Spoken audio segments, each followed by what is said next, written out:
Guys, welcome back to the channel of Ayurveda Marathi. तर आपण last व्हिडिओमध्ये पेपर 1 ची स्ट्रॅटेजी बघितली होती. तर ह्या व्हिडिओमध्ये आपण पेपर 2 ची स्ट्रॅटेजी बघणार आहे. ऑफकोर्स पेपर 1 मध्ये मी तुम्हाला सांगताना पॅटर्न्स ऑलरेडी सांगितलेत. पेपर 2 मध्ये तर मॅक्झिमम सॉफ्ट ऑर्गन्सच आहे, जो तुम्हाला सेम पॅटर्न फॉलो इथं करावा लागेल. सो पेपर 2 स्ट्रॅटेजी व्हिडिओमध्ये सगळ्यात आधी आपण कॉमन पॉईंट सेम बघणार आहोत. अगेन तुम्हाला सिलेबस कॉपी करायची आहे. MK DK माहिती असले पाहिजे. MK DK प्लस मार्क्सचं सॉर्टिंग मी ऑलरेडी करून दिलेलं आहे तुम्हाला. ठीक आहे. So you don't have to worry much about it. त्यानंतर प्रिव्हियस इयर क्वेश्चन स्टडी करायचे आहेत. त्यानंतर रिवाइज श्लोक करायचा आहे. कव्हर LAQ टॉपिक्स पहिले कव्हर करायचे आहेत. रनिंग नोट्स काढायचे आहेत.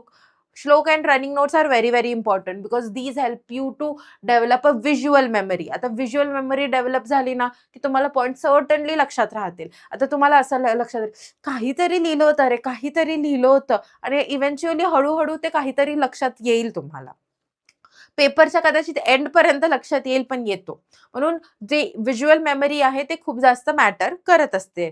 त्यासाठी तुम्हाला रनिंग नोट्स डेली करणं आणि श्लोक डेली वाचणं खूप इम्पॉर्टंट आहे.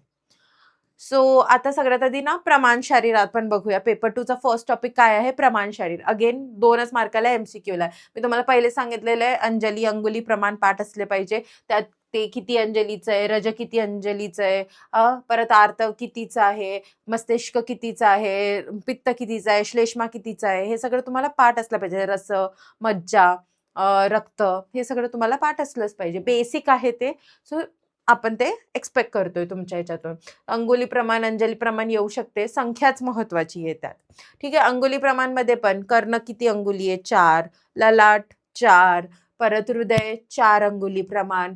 परत स्त्री पुरुषची कटी, स्त्रीची सक्ती, हे सगळं तुम्हाला 2-3 बेसिक टॉपिक्स असतात, ते पाठ असले पाहिजे. बाकी काही एवढं इम्पॉर्टंट नाहीये. त्याच्यावर हार्डली 2 MCQ येणार आहे. सो त्या दृष्टिकोनातूनच तुम्ही त्याला पाठ करा. त्यानंतर कोष्ठे व माशय शरीर. आता कोष्ठे व माशय शरीर हा मार्क्स किती आहे? 4. MCQ, SCQ, LAQ. परत म्हणाल, मॅम LAQ कोष्ठ आशयवर, मग ते हृदय फुफ्फुस डिटेलमध्ये करायचं का? बघा, माझा ॲज पर तुमची सिलेबस कॉपी तुम्हाला हृदय, फुफ्फुस, उंडूक हे सगळे कोष्ठांग डिटेलमध्ये नाहीये. कुठंच असं मेन्शन केलेलं नाही. फक्त एन्युमरेट मेन्शन केलेलं आहे. एन्युमरेट म्हणजे संख्या सांगा. तेवढं आपण सांगितलेलं आहे. तर तिथं त्यांनी कुठेच असं मेन्शन केलेलं नाहीये की तुम्हाला आयुर्वेदानुसार उंडूक किंवा फुफ्फुस किंवा हृदय किंवा यकृत किंवा प्लीहा डिटेलमध्ये येणार आहे. So don't worry about it. जर आलंच then it's going to be a question mark. We have to go through the committee, but बघू आपण ते. that's a secondary question. So इकडे सगळ्यात आधी तुम्हाला कोष्टांगाची संख्या, विविध आचार्यांनी कोणकोणती संख्या सांगितली ते महत्वाचं आहे. Same goes for Aashay.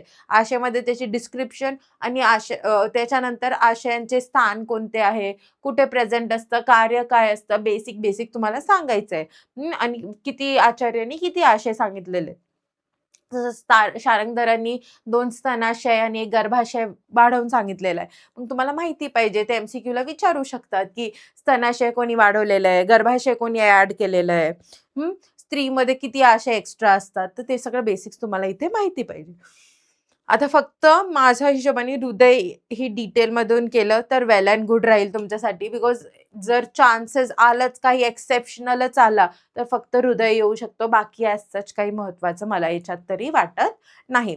So कोष्टांगाची संख्या इम्पॉर्टंट आहे विविध आचार्यानुसार. त्यानंतर आशयाचे डिस्क्रिप्शन आणि संख्या इम्पॉर्टंट आहे विविध आचार्यानुसार. ठीक आहे. एवढं करायचं तुम्हाला कोष्ठ आणि आशयामध्ये. आणि इथे LAQ याच्यासाठी सांगितलेलं आहे कारण की हा पण कोरिलेशनमध्ये तुम्हाला विचारला जाऊ शकतो. म्हणजे काय? परत हा कोणाशी कोरिलेट होतोय? सपोज आपण कोष्ठ व आशयांना डायजेस्टिव्ह सिस्टम आणि रेस्पिरेटरी सिस्टमशी जास्त कोरिलेट करू शकतो. Very honestly. ठीक आहे. यकृत झालं, लिव्हर, प्लीहा झालं, स्प्लीन, फुफ्फुस झालं, लंग्स, व्हेरी कोरिलेटेबल. ठीक आहे. नेक्स्ट आहे सीरा शरीर आणि धमनी शरीर. अगेन त्याच्यात LAQ जरी दिसत असले तर घाबरायचं आहे का? नाही. डोंट वरी. मार्क्सच कमी आहे ना, तुम्ही बघू शकता. हे 4 मार्काला धमनी तर 2च मार्क आहे. तर आता धमनीशी कोरिलेट होऊन काय येऊ शकतं? आर्टरी येऊ शकते तुम्हाला. लाईक तर काय येईल तुम्हाला? ॲब्डॉमिनल एओर्टा विचारू शकतात धमनीशी कोरिलेट करून त्यांना विचारायचं असलंच तर. So you don't have to worry about it. So सीरामध्ये कोणतीही वेन विचारू शकतात. युजुअली आधी पल्मोनरी ट्रंक विचारायचे, पण आता त्यांनी बरंच बंद केलेलं आहे पल्मोनरी ट्रंक विचारायचं. तर आता याला फॉर्मॅट कोणत्या फॉर्मॅटमध्ये स्टडी करायचं? सगळ्यात आधी त्याचे श्लोक्स पाठ करायचे, प्रकार नीट पाठ करायचं. किती किती सीरा आहे, किती प्रकार आहे, वातवाही आहे, पित्तवाही आहे, रक्तवाही आहे, कफवाही आहे, ते माहिती पाहिजे. अप्लाइड अॅनाटॉमी काय? सीरामध्ये विद्ध झाल्यास अवैध सीरा असतात, वैद्य सीरा असतात. परत रक्तमोक्षण हा एक इम्पॉर्टंट कर्म असतो सीरांचा, बरोबर? मी तुम्हाला लेक्चर्समध्ये इन डिटेल सगळं शिकवलेलं आहे. तर तुम्ही असं बोलू शकत नाही, की मॅम तुम्ही हा टॉपिक घेतलेला नाही. म्हणून सगळ्यांनी तो लेक्चर्स जाऊन बघायचे आहेत, रिव्हिजन करायचंय. ते अप्लाइड अॅनाटॉमीसाठी इम्पॉर्टंट आहे आणि संख्या तर व्हेरी, व्हेरी इम्पॉर्टंट आहे. एम-सी-क्यूसाठी तर संख्या येऊ शकतात आणि यांच्यामधून 100% एम-सी-क्यू येणार आहे तुम्हाला. संख्या सांगा, कफवाहीची सांगा, पित्तवाहीची सांगा, असे इंडिव्हिज्युअल क्वेश्चन्स पण विचारू शकतात. म्हणून संख्या खूप जास्त मॅटर करते तुम्हाला. हां, सिरा झालं, धमनी झालं. त्यानंतर आहे स्रोतशारीर. आता अगेन स्रोतशारीर is again very, very important. Marks किती आहे? 7. एम-सी-क्यू आहे, एस-सी-क्यू आहे, एल-ए-क्यू आहे. आता याच्यात तुम्हाला काय बघायचंय? तर स्रोतसवरती एक कन्फर्म एल-ए-क्यू येऊ शकतो तुम्हाला पेपरमध्ये. मग आता स्रोतस करताना स्रोतस मूल, त्याचे विद्ध लक्षणे करायचेच आहे.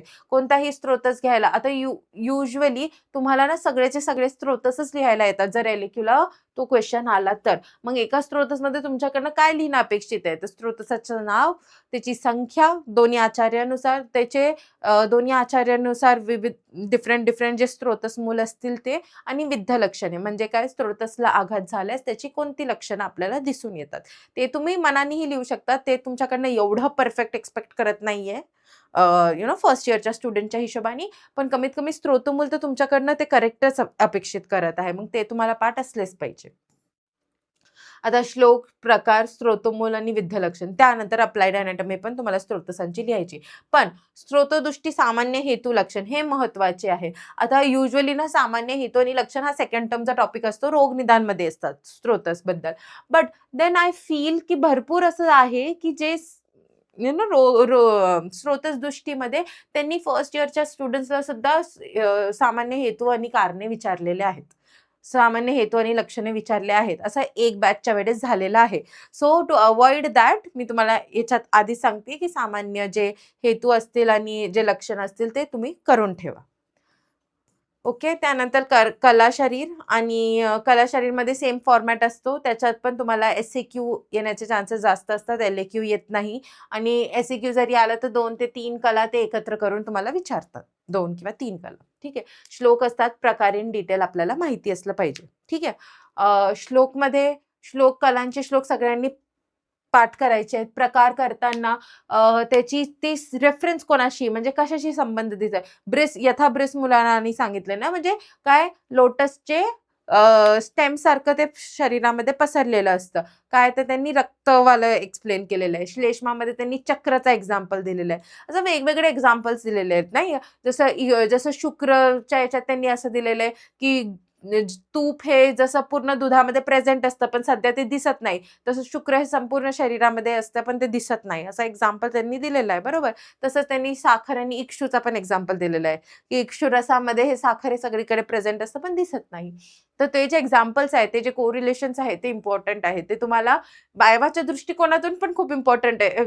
एक्झामिनर डायरेक्ट म्हणतो, की कलाचे एक्झाम्पल्स आणि कोरिलेशन सांग म्हणून, कशाशी कंपॅरेटिव्ह स्टडी आहे त्यांचा. मग तुम्ही यावेळेस म्हणजे अशा सिच्युएशन्समध्ये फसून जातात. तर ते फसायला नका याच्यासाठी तुम्हाला प्रिपेअर आम्ही सांगतोय. ठीक आहे. त्यानंतर इंद्रिय शारीर. इंद्रिय शारीरमध्ये परत मार्क्स 3 मार्काला आहे. एम-सी-क्यू, एस-सी-क्यू, एल-ए-क्यू, एल-ए-क्यू नॉर्मली येत नाही. जे इंद्रियवर ते आहे ते आपले सेन्स ऑर्गन्स असतात त्याच्यावरती डायरेक्ट एल-ए-क्यूच येतो नॉर्मली तरी. यावेळेस त्यांनी कोरिलेट करून विचारलं तर विचारू शकतात. तरीही मी तुम्हाला इंडिव्हिज्युअल इंद्रिय ऑलरेडी शिकवलेलं आहे ॲपवरती. ज्यांनी आतापर्यंत व्हिजिट नसेल केलं, त्यांनी प्लीज जाऊन आमची ॲप व्हिजिट करा. त्यावरती भरपूर डिटेल्ड लेक्चर्स अवेलेबल आहेत. प्लस त्यावर आम्ही मॉडेल क्वेश्चन पेपरसुद्धा प्रोव्हाईड केलेले आहेत आणि एम-सी-क्यूजसुद्धा आहेत. आणि ज्यांना माहिती नसेल त्यांनी WhatsAppच्या थ्रू आणि Instagramच्या थ्रू आमच्याशी कनेक्टेड होऊ शकता. WhatsAppचे स्पेशल ग्रुप्स आम्ही ऑर्गनाइज केलेले आहेत, ज्याच्यात तुम्ही एम-सी-क्यू तुम्हाला भेटतील आणि फॉर डिटेल MCQ स्टडी तुम्ही ह्या ग्रुप्सला फॉलो करू शकता. यावरती रोज एक डेली टार्गेट्स तुम्हाला अवेलेबल होतात आणि ते डेली टार्गेट्स कंप्लीट झाल्यावरती तुम्हाला त्याच्याशी रिलेटेड MCQs टाकले जातात, जे तुम्हाला आन्सर करायचे असतात. यानी तुमची MCQ जी प्रॅक्टिस असते ती स्ट्रॉंग होत असते. तर जे पण लिंक्स अवेलेबल आहेत ते तुम्हाला डिस्क्रिप्शन बॉक्समध्ये आम्ही प्रोव्हाईड करू आणि you can start following us for more updates. ठीक आहे. सो इंद्रिय शारीरमध्ये मार्क्स जे आहेत ते 3 आहेत. अगेन घ्राणेंद्रिय, श्रोत्रेंद्रिय, रसनेंद्रिय, रूपेंद्रियस म्हणजे चक्षुरेंद्रिय, उभयेंद्रिय आणि स्पर्शनेंद्रिय सगळे डिटेलमध्ये स्टडी करायचं आहे. सेम फॉर्मॅट स्टडी करायचा आहे. तर इंद्रियामध्ये काय बघणार आहे? अधिष्ठान बघणार आहे, अर्थ बघणार आहे, परत सिरा किती आहे, धमनी किती आहे, पेशी किती आहे, नंबर किती आहे, परत आपण ते नंबर म्हणजे किती अमाऊंटमध्ये. आता घ्राणेंद्रिय जसे की ते नॉस्ट्रिल्स 2 सांगू, कर्णेंद्रिय 2 सांगू, चक्षुरेंद्रिय 2, स्पर्शनेंद्रिय 1, स्पर्शनेंद्रिय तर संपूर्ण शरीर आहे, रसनेंद्रिय एकच आहे, उभयेंद्रिय मन एकच आहे. तेच तुम्ही नंबरिंग सांगू शकता त्याच्यात. परत त्याच्याशी रिलेटेड परत जसं आपण हे चक्षुरेंद्रियचं सांगू शकतो की यामध्ये संधी असते, पटल असते, मंडल असते, त्यांचे नावं लिहू शकता तुम्ही. तर ह्यात ऑनेस्टली स्पीकिंग तर LAQला आलं तर फक्त हाच येऊ शकतो आणि मन येऊ शकतो. पण LAQ शक्यतोवर येत नाही. SAQच येईल. SAQला कोणत्याही येऊ शकतो. आहे बऱ्यापैकी डिटेल्स अवेलेबल त्याच्यावरती. ते मी तुम्हाला सगळं डिटेलमध्ये शिकवलेलं आहे. त्यानंतर त्वचा शरीर. त्वचा शरीरमध्ये काय आहे? मार्क्स किती आहे? 3च आहे आणि सेम फॉर्मॅट आपल्या जसं कला पाठ केली तसंच त्वचा पाठ करायचे. त्वचामध्ये श्लोक करायचा आहे, प्रकार करायचा आणि डिस्क्रिप्शन. आता डिस्क्रिप्शनमध्ये काय? त्याचं व्रीही प्रमाण इम्पॉर्टंट आहे. त्याच्यामध्ये होणारे डिसीजेस इम्पॉर्टंट आहे. ठीक आहे. आणि चरकानुसार, शुश्रुतानुसार दोन्ही दोन्ही त्वचाचे प्रकार आपल्याला पाठ असले पाहिजे. ठीक आहे. परत व्रीही आणि त्याचे डिसीजेस चरकांनी वेगळे सांगितले, सुश्रुतांनी वेगळे सांगितले. ते दोन्ही तुम्हाला पाठ असले पाहिजे. ठीक आहे. आणि अप्लाइड अॅनाटॉमी तर माहितीच आहे. तुम्हाला शिकवलं होतं. विटिलिगो असते, परत अजून काय सोरियासिस असू शकते, एक्झिमा असू शकते, ॲक्नी असू शकते. हे सगळं काय त्वचाचेच आहे. बरोबर. आणि त्यानंतर मर्मशरीर. आता मर्मशरीर हे काय आहे? फिक्स LAQ क्वेश्चन असतो. MCQ, SAQ आणि LAQ. याच्यामध्ये श्लोक इम्पॉर्टंट करायचे. मर्मची संख्या, क्लासिफिकेशन व्हेरी इम्पॉर्टंट. क्लासिफिकेशनमध्ये तुम्ही आता काय करणार? आता व्हेरियस पॅरामीटर्स. कोणकोणते पॅरामीटर्स आहे? सध्या आता परिणामानुसार, रचनेनुसार, बरोबर. रचनेनुसार ते अस्थी, मांस, सिरा, स्नायू, धमनी, बरोबर. परिणामानुसार काय आहे? सद्य प्राणहर, विषलग्न, वैकल्य, कालांतर प्राणहर, बरोबर. परत षडंगानुसार पण आहे. शाखागत, उरोगत, अधोगत आहे की नाही? पृष्ठगत, ग्रीवागत, हे सगळं शिरोगत मर्म, हे सगळे प्रकार आहेत आपल्याकडे. तर हे तुम्हाला क्लासिफिकेशन विथ नंबर्स आणि हे पण माहिती पाहिजे की जर मी तुम्हाला विचारलं की शाखागत मर्म लिहा, तर शाखागतमध्ये किती मर्म आहे आणि त्याचे नंबरिंग किती आहे हे सुद्धा पाठ असली पाहिजे. म्हणजे मर्म याचा अभ्यास एकदम बारीकपेक्षा बारीक अंशाने तुम्हाला करायचा आहे. मर्म व्हेरी इम्पॉर्टंट आहे. मर्ममध्ये स्किप करण्यासारखं काहीच नाहीये. तुम्हाला ट्रिक सुद्धा ॲपवरती अवेलेबल आहे नोट्सच्या सेक्शनमध्ये मर्म ट्रिक्स म्हणून. तर तुम्ही ते पण बघू शकता. त्यानंतर इंडिव्हिज्युअल मर्म, त्रिमर्म तर करायचंच आहे. इंडिव्हिज्युअल मर्म करायचे डिटेलमध्ये. अगेन ते विथ अप्लाइड अॅनाटॉमी. आता मर्म लिहिण्याची पण एक पद्धत असते. सगळ्यात आधी तुम्ही मर्माचं नाव लिहिणार, मग त्याच्यानंतर त्याची संख्या लिहिणार, मग प्रकार लिहिणार, प्रकार षडंगानुसार लिहिणार, त्यानंतर परिणामानुसार लिहिणार, त्यानंतर रचनेनुसार प्रकार लिहिणार, मग त्याचे विद्ध लक्षण लिहिणार की इथं आघात झाल्यास आपल्याला काय काय दिसून येईल. आता जर सपोज तो सध्या प्राणहर मर्म आहे तर तात्काळ मृत्यू दिसून येईल असं लिहू. कालांतर प्राणहर मर्म आहे तर इथं आघात झाल्यास अत्यंत रक्तस्रावाने 7 दिवसात मृत्यू होईल की सप्तरात्रात मृत्यू होईल. बरोबर. हाच तो श्लोक आहे. त्यानंतर रुजाकर मर्म असेल तर रुजाकर मर्ममध्ये काय की यात मृत्यू होणार नाही पण अत्यंत पीडा असेल तर कुठं. मग त्यानंतर मॉडर्न कोरिलेशन लिहिणार तुम्ही त्याच्यात. मॉडर्न कोरिलेशन मध्ये काय की हा मर्म आता सपोज शंखमर्म आहे. शंख इथं मीडियल मेनिंजियल आर्टरी असते. शंखमर्म टेम्पोरल बोनशी कोरिलेट होतं. मग तिथं लिहायचं. उत्क्षेप मर्म मीडियल मेनिंजियल आर्टरी असते ती तशी कोरिलेट होतं. मग ते लिहायचं. को रिलेशन्स पण मॅटर करतात. म्हणून इथं सांगितलेलं इंडिव्हिज्युअल मर्माची स्टडी प्लस त्याची अप्लाइड अॅनाटॉमी खूप महत्त्वाची आहे. ठीक आहे. तर मर्मचा पण हा एक फॉर्मॅट असतो आणि त्या फॉर्मॅटनुसारच तुम्ही त्याचा अभ्यास करणं तिथं अपेक्षित आहे त्यांना. नेक्स्ट आता आपण मॉडर्न स्टार्ट करूया. मॉडर्नमध्ये काय सगळ्यात आधी रेस्पिरेटरी सिस्टम. मार्क्स किती आहे? 10 MCQ, SCQ, pharynx, larynx, trachea, bronchial tree, bronchopulmonary segment, diaphragm, pleura, mediastinal surfaces of lung, mediastinum आणि लंग्स. हे सगळं तुम्हाला स्टडी करावंच लागेल. याच्यात इफ्स ऑर बट्स नाही आहे. तर हे बघा तुम्ही MCQ आणि SCQ साठीच आहे. तर म्हणून आता जे नॉर्मल पूर्ण लंग्स आहे तो LAQचा टॉपिक आहे. तर वी आर एक्सपेक्टिंग की कदाचित लंग्स येणार नाही. पण त्याचा स्पेसिफिक आहे. आता ब्रॉन्कोपल्मनरी सेगमेंट म्हणा, मीडियास्टिनल सर्फेसेस म्हणा, हे सगळे त्यातलेच छोटे-छोटे SAQ आहे जे तुम्हाला इथं सांगितलेले आहेत आम्ही. ठीक आहे. तर ते एक्झाममध्ये मात्र येऊ शकतात. तर त्या हिशोबाने पण तुम्हाला इथं प्रिपरेशन ठेवायची आहे. नेक्स्ट आपण घेऊया digestive system. Again digestive system खूप जास्त इम्पॉर्टंट आहे. डायजेस्टिव्ह सिस्टममध्ये तुम्हाला मार्क्समध्ये 12 मार्क आहे. MCQ, LAQ, SAQ. Digestive system fix LAQ असतो. ठीक आहे. Stomach, peritoneum. आता LAQचे टॉपिक्स बघा मी टिक करेल आणि SAQचे ऑटोमॅटिक तुम्हाला समजून जाईल. LAQ कोणकोणत्या याच्यावरती असू शकतात? Spleen, pancreas, liver, stomach. हे तुमच्या LAQचे टॉपिक्स आहे. म्हणजे उरलेले सगळे काय SAQचे टॉपिक्स आहेत.